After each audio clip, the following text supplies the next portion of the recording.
আজও তেমন কিছু হলো না। সারাদিন কাজ করলাম, কিন্তু মজুরি তো বাড়ছেই না। উল্টে যা দিত তাও কমিয়ে দিল। বাবুদের নাকি লাভ হচ্ছে না। তোমার এমন অবস্থা দেখে আমারও মনটা ভেঙে যাচ্ছে গো। এভাবে কিভাবে চলবে আমাদের সংসার? ছোট ছেলেটাও বড় হচ্ছে গো। ওকে তো এবার স্কুলে ভর্তি করাতে হবে। সেখানেও তো একটা বড়সড় খরচের ব্যাপার আছে। কিভাবে যে করব আমরা। জানি গো, জানি। কিন্তু তুমি তো দেখছো এই গ্রামে কাজের যা অবস্থা, আমাদেরই তো কোনো রকমে চলছে। এরপর আর এসব করব কিভাবে? ছেলেকে দুবেলা খেতেও দিতে পারি না, তার উপর স্কুল। কি করে সম্ভব? কোনোদিন খেতে পায়, কোনোদিন পায় না। ছেলে মেয়েকে ঠিকমতো খেতে দিতে পারছি না, তাতে আমারও কষ্ট হয় গো। কিন্তু তুমি এভাবে বলো না গো। আমি যে কি করব কিছু বুঝতে পারছি না গো। গ্রামের পরিস্থিতি ভালো না, আর কাজের চাহিদাও কম। তবুও চেষ্টা করে যাচ্ছি, যদি কোনোভাবে আমাদের ভাগ্যের চাকা ঘোরে। তোমার এই এত কষ্ট দেখলে আমারও যে দম বন্ধ হয়ে আসে। কবে যে আমরা একটু সুখের মুখ দেখতে পাবো কে জানে।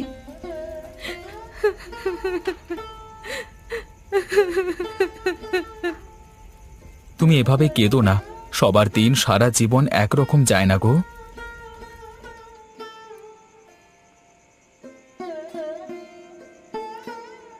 আর কতদিন এভাবে চলবে গো?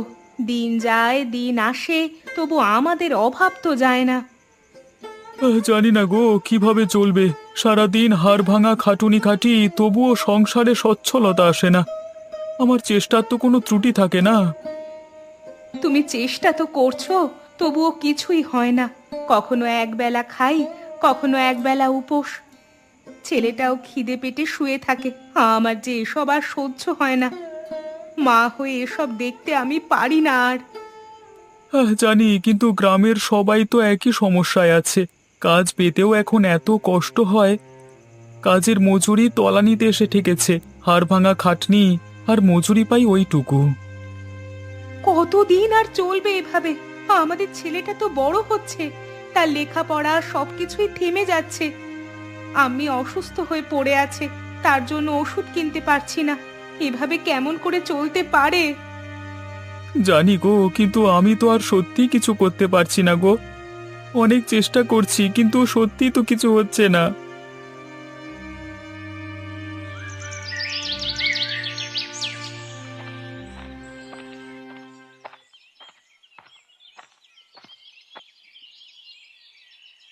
আরে কামাল, তুই?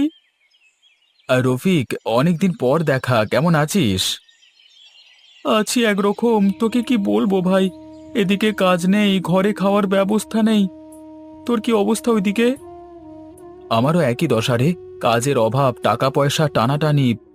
ছেলে মেয়েকে খাওয়ানোর জন্য দিন রাত খেটে মরতে হয়, তাও অভাব মেটে না রে। হ্যাঁ, আমাদের গ্রামে কেউই ভালো নেই রে। তুই তো শুনেছিস নিশ্চয়ই, ইদানিং কাজ কমে গেছে। যাও বা কাজ আছে, সেগুলো এতই কম টাকা দেয় যে কি বলবো। হ্যাঁ রে, এই কষ্টের দিনগুলো আর কতদিন চলবে জানি না। মনে হয় আমরা কোনোদিন আর মুক্তি পাবো না রে। মুক্তি পাওয়া যায় না, মুক্তি খুঁজে নিতে হয় রে। চল, বরং চায়ের দোকানে বসে কিছুক্ষণ কথা বলা যাক। কতদিন পর তোকে দেখলাম। সত্যি, বহু মাস পর দেখা হলো তোর সাথে। চ, বসে গিয়ে আর একটু চা খাই।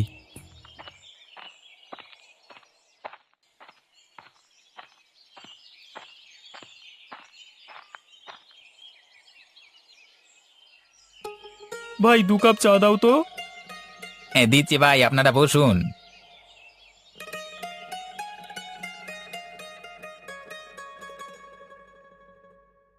তুই কি ভাবছিস বলতো রফিক?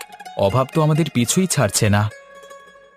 জানি, কিন্তু আমাদের কি এভাবে বসে থাকলে চলবে? কিছু একটা তো করতে হবে। এভাবে তো আর সত্যি চলছে না। কি করব বল? কাজ তো নেই এমনিতেই, তার উপর আবার কদিন ধরেই এত বৃষ্টি পড়ছে। কাজ তো আরই হবে না এভাবে। তোর ছোটবেলার কথা মনে আছে কামাল? আমরা মাঝরাতে বৃষ্টিতে মাছ ধরতে যেতাম। তুই কেমন জাল ফেলতিস, সব মাছ আমাদের জালে উঠতো। হ্যাঁ রে, সত্যি ছোটবেলাটাই ভালো ছিল জানিস তো। কোনো চিন্তা নেই, ভাবনা নেই, শুধু আনন্দ। এখন সেসব দিনগুলোর কথা খুব মনে পড়ে রে। ঠিকই বলেছিস। এক কাজ করি, এই অভাবের সংসার তো লেগেই আছে, সবই থাকবে। আমরা আবার আজ রাতে যাই, মাছ ধরি সেই ছোটবেলার মতো। হ্যাঁ, ওসব মাছ ধরা ছেড়ে দিয়েছি, আজ বহুদিন পেরিয়ে গেছে। এসব কি আর এখন হবে? নাই বা হলো, নাই বা পেলাম মাছ, কিন্তু একসাথে গেলে আবার তো ছোটবেলার মতো করে কিছুটা কাটাতে পারবো। সেটাই বা কম কিসের? চল না, খুব একঘেয়ে লাগে রে আজকাল, খুব ক্লান্ত হয়ে গেছি। মাঝরাতে বৃষ্টির মধ্যে যাবি? হ্যাঁ, ঠিক ধরেছিস, এখন বৃষ্টি বাদলার সময়। চল আবার সেই পুরনো দিনে ফিরে যাই। কিছুক্ষণের জন্য হলেও পুরনো দিনের মতো দুই বন্ধুতে কিছুটা সময় কাটাই। তুই তো ভালোই জানিস এখন মাছ ধরবার মোক্ষম সময়। রাতের বেলায় মাছ ধরতে নামলে সব বড় বড় মাছ ওঠে। সে তো বুঝলাম, কিন্তু এত বৃষ্টিতে জাল ফেলা কি সহজ হবে? আরে সাহস থাকতে হবে। ছোটবেলায় তো কতবার এমন বৃষ্টিতে মাছ ধরেছি, মনে নেই তোর? হ্যাঁ, মনে আছে ভাই, তখন তো সবকিছুই সহজ মনে হতো। এখন একটু ঝুঁকির কথা ভাবলেই মনের মধ্যে ভয় এসে যায়। কামাল, এই কষ্টের জীবন কাটাতে হলে কিছু করতে হবে। মাছ ধরতে পারলে বেশ কিছু টাকা পেতে পারবো। একটু চেষ্টা কর, দেখবি সব ঠিক হয়ে যাবে। ঠিকই বলেছিস। তা বল, জালটা কোথায় ফেলবো? এখানেই ফেল, একটু গভীরে ফেল। জল টলমল করছে, মাছের ঝাঁক এখানেই আছে। হ্যাঁ, চল দেখি পাই কিনা।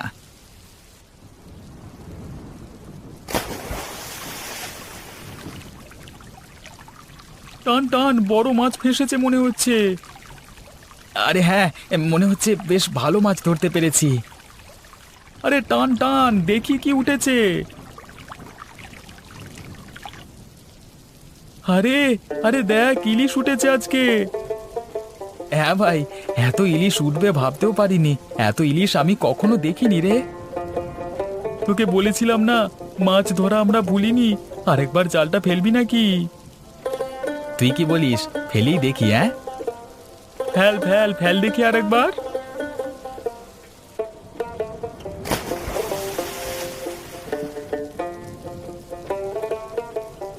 এত মাছ তো আগে কখনো দেখিনি রফিক, ছোটবেলাতেও কখনো এত মাছ তুলিনি। আজ বহুদিন পর আবার একটু ভালো লাগছে রে। ঠিক বলেছিস, রোজকার এত হতাশা অভাব এসব থেকে বেরিয়ে আজ যেন একটু খোলা বাতাস পেলাম। এরকম আমরা মাঝে মধ্যে আসতেই পারি, কি বলিস? সে তো আসতেই পারি, কিন্তু একবার একটু জাল ভর্তি মাছগুলোর দিকে তাকা। হ্যাঁ, বেশ অনেকগুলো মাছই তো পেলাম। এবার এত মাছগুলো কি করব? ভাগাভাগি করে বাড়িতে নিয়ে যাওয়া যায়, কিন্তু ওদিকে যদি ওরা বিরক্ত হয় তাহলে কি করা যায় বলতো? করব কি, এগুলো দিয়ে কালকে সকালেই বাজারে যাব, ভালো দাম পাবো দেখিস। বাজারে বিক্রি করব, কিন্তু আমাদের থেকে লোকজন মাছ কিনবে, বিশ্বাস পাবে? আরে এখন ইলিশের চাহিদা তুই জানিস না। এই বৃষ্টির মধ্যে এত বড় বড় ইলিশের লোভ কেউ ছাড়তে পারবে না। বাজারে ভালো দাম পাওয়া যাবে, চিন্তা করিস না। কিন্তু এত সব চেনা জানা মাছ বিক্রেতা থাকতে আমাদের থেকে মাছ নেবে লোকজন? অবশ্যই নেবে। তুই মাছগুলো দেখ না, এরকম বড় বড় ইলিশ মাছ, তাও আবার একদম তরতাজা তোলা। আর দাম যদি বাকিদের থেকে একটু সস্তা রাখি তাহলে তো আর কথাই নেই। ঠিক বলেছিস, কতদিন পর এই রকম কিছু ভালো লাগছে। এতদিন ধরে শুধু সংসারের চিন্তা, আজকে যেন নতুন কিছু পেলাম। হ্যাঁ ভাই, এই কষ্টের জীবন থেকে একটু মুক্তি পেলাম মনে হচ্ছে। তবে এই মুক্তি দীর্ঘস্থায়ী হতে হবে, আমাদের দিন বদলাবেই দেখিস। তুই ঠিকই বলেছিস, সাহস থাকলে বিশ্বাস রাখলে সব সম্ভব। চল, এই মাছগুলো নিয়ে কালকে সকালেই বাজারে যাব, তারপর দেখা যাক কি হয়। হ্যাঁ, তুই ঘরে যা, আমি একটু জাল গোছাই, মাছগুলো সব তুলে নে, কাল ভোরেই বেরুবো। ঠিক আছে, আশা করি কালকে আমাদের ভালো দিন আসবে।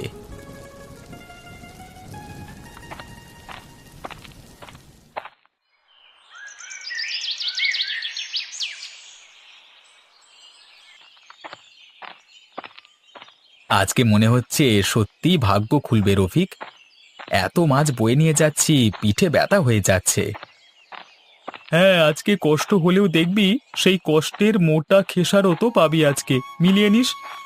দেখিস বাজারে গিয়ে আমাদের মাছ বিক্রি দেখলে তুই অবাক হয়ে যাবি। তুই কেমন করে এত আত্মবিশ্বাসী থাকতে পারিস রে সব সময়? এত বিশ্বাস পাস কোথায়? শোন ভাই, দিন সবার একরকম যায় না রে। দিন বদলায়, সময় বদলায়। আর ইলিশ তো ইলিশই, বৃষ্টিতে উঠে আসা সবচেয়ে সেরা মাছ। তুই দেখবি কত লোক আসবে কিনতে, আমাদের মাছ সব থেকে ভালো বিক্রি হবে। আশা করছি আজকের পর আমাদের সংসারের চিন্তা একটু কমবে। আর যদি লাভ হয় তাহলে তুই আর আমি ভাগাভাগি করে ফেলবো। মাঝে মাঝে আবার রাতের বেলা বেরুবো, ইলিশ ধরা চালিয়ে যেতে হবে। ঠিক আছে, তবে প্রথমে দেখি আজকের দিনটা কেমন কাটে, কেমন বিক্রি হয়। চল ওদিকে যাই, ওখানে বড় মাছের দোকানগুলো বসেছে। দামটা কিন্তু ঠিকঠাক নিতে হবে।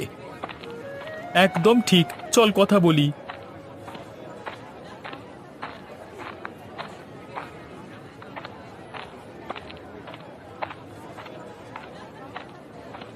বাহ, এত বড় ইলিশ কোথায় পেলে তোমরা?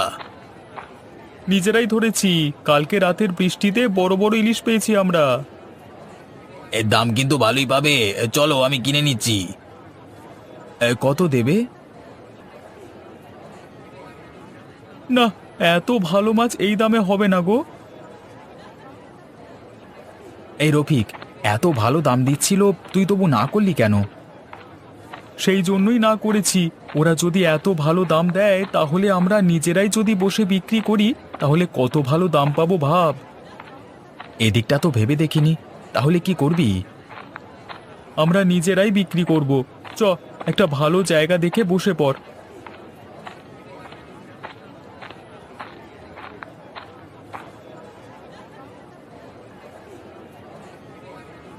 আমি একটা ত্রিপল নিয়ে আসছি, তুই হাঁড়িটা দেখে রাখিস কিন্তু।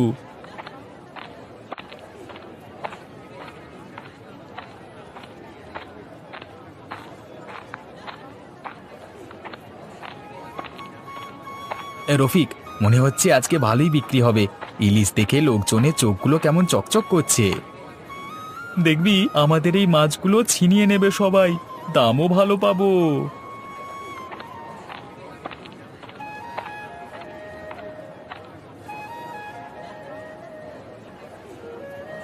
ওরে বাবা, এত বড় ইলিশ মাছ, দাম কত? ভাই, আজকের ইলিশ একদম টাটকা, দামটাও আপনাদের সাধ্যের মধ্যে। কিন্তু এত বড় ইলিশ মাছ এখন সহজে মেলে না। হ্যাঁ, ঠিক বলেছ।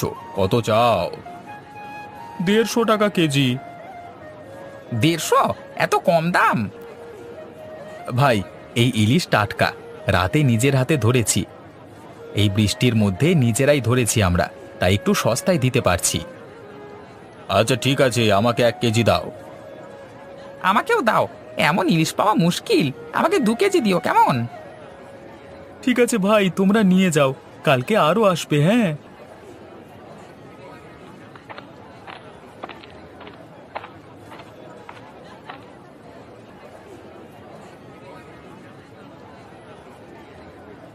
দেখলি, যা বলেছিলাম তাই হলো। এত ইলিশ এত তাড়াতাড়ি বিক্রি হয়ে গেল। দেখ, বলেছিলাম তো, এখন ইলিশের চাহিদা তুঙ্গে। আমাদের দুশ্চিন্তা আপাতত মিটলো।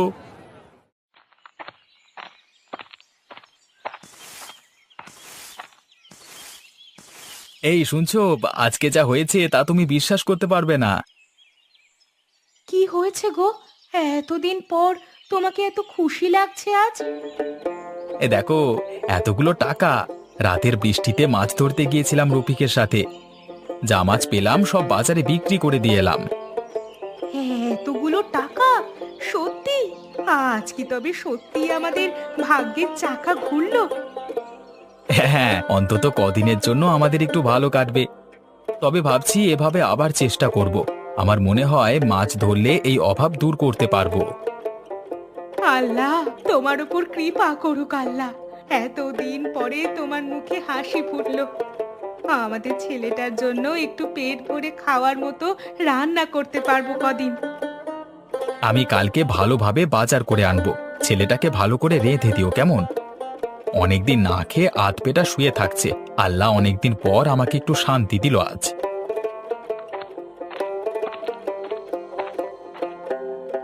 এই যে শোনো, এইদিকে এসো গো, কোথায় গেলে? কি গো, কি হয়েছে? তোমাকে আজ খুশি লাগছে?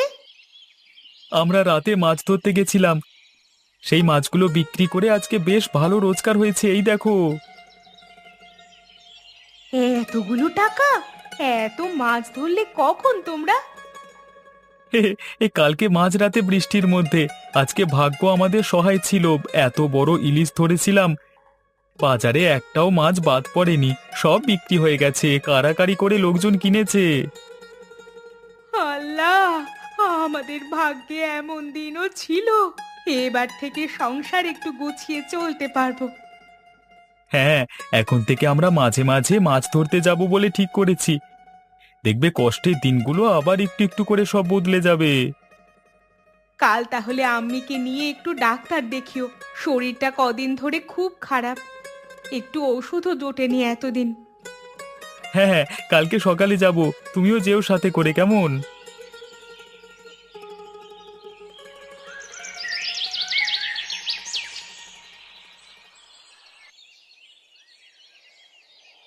দেখেছিস ওদের এক রাতে এত টাকা কি করে পেলো কে জানে। হ্যাঁ ঠিকই বলেছিস, শুনলাম নাকি মাছ ধরা শুরু করেছে দুজনে। তা এত বড় বড় মাছ পেলো কি করে কে জানে। একে বলে ভাগ্য, বুঝলে?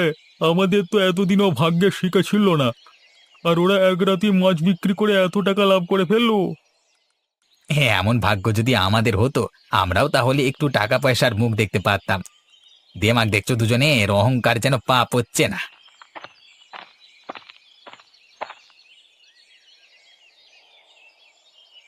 আরে কি ব্যাপার রফিক, কেমন চলছে সব? তোমার তো পুরো চেহারাই পাল্টে গেছে। কি যে বলেন আপনি, সবই আল্লাহর দয়া, ওনার একটু রহমত পেলাম আমরা। তাহলে অল্প রেহমত তো আমাদের উপরে হতে পারে। এই যে আমরা সব এভাবে অভাবে তাড়নায় মরছি, পরিবারকে ভালো মন্দ দুটো খেতে অবধি দিতে পারছি না, আমাদেরও তো একটু দরকার নাকি? চাইলে আপনারা সবাই কিছু না কিছু করতে পারেন। আমাদের এই গ্রামে কেউ ভালো মাছ ধরতে জানে, কেউ মাটির কাজ জানে, কেউ হাতের কাজ জানে। তাহলে এই জানাগুলোকে কাজে লাগানো হচ্ছে না কেন? এগুলোকে কাজে লাগাতে পারলে তো এখানে কারোর ঘরে কোনো অভাবই থাকবে না। আমরা যদি এভাবে এসব করতে পারি, তাহলে একদিকে যেমন আমাদেরও একটু আয় পায় বাড়বে, ঠিক তেমনি আমাদের সম্বন্ধে অন্যান্য গ্রাম থেকেও লোকেরা অনেক কিছু জানবে। তাহলে তো গ্রামের অভাবই মিটে যাবে, তাই না? সেই জন্যই বলছি, আমাদের হিংসে করে কোনো লাভ নেই। তোমরা নিজেরা চেষ্টা করো, দরকারে আমরা নিজেরা একটা বাজার করতে পারি, তাতে মানুষজনের রোজগারও বাড়বে। কিন্তু গ্রামের এই অভাবের পরিবেশে জিনিসপত্র কিনবে কে আমাদের থেকে? এর জন্য খুব ভালো একটা প্রস্তাব আছে আমার কাছে। যার যে কাজটা ভালো লাগবে করতে, সে সেটা করবে। এই গ্রামের লোকজন এবার থেকে টাকা নিয়ে কেনাবেচা করবে না, যার যে জিনিসটা পছন্দ সেই সেই জিনিসের আদান প্রদান করবে। আমাদের সব দরকারি জিনিস যদি গ্রামেই পাওয়া যায়, তাহলে টাকা আছে কি নেই তাতে কিছু আসে যাবে না। মানে 1 কিলো চাল নেওয়ার জন্য চাইলে 2 কিলো চিনিও নিতে পারে, বা অন্য কিছু। এ তো দারুণ বুদ্ধি। আরে এতে আমাদের জিনিসপত্র বিক্রি না হওয়ার ভয়টা থাকবে না, আবার সবার অভাব অভিযোগও মিটে যাবে। না কামাল, তুই তো কামাল করে দিলি ভাই, এমন বুদ্ধি এর আগে কেউ কখনো দেয়নি। দারুণ হবে ব্যাপারটা। চলো তাহলে আমরা আবার নতুন উদ্যমে কাজটা শুরু করি।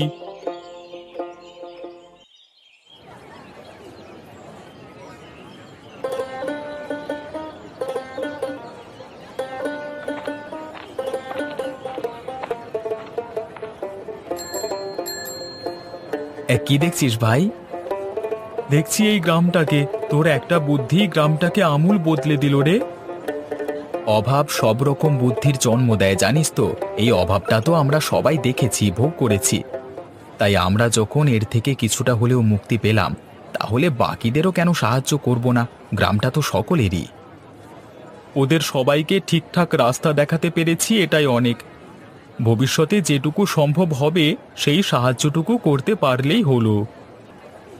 অবশ্যই করব, আমরা যা পারবো সাহায্য করব, চেষ্টাটুকু অন্তত করব। আজকে মাঝরাতে মাছ ধরতে যাবি তো? বড় ইলিশ মাছ। তোর তাতে কোনো সন্দেহ আছে?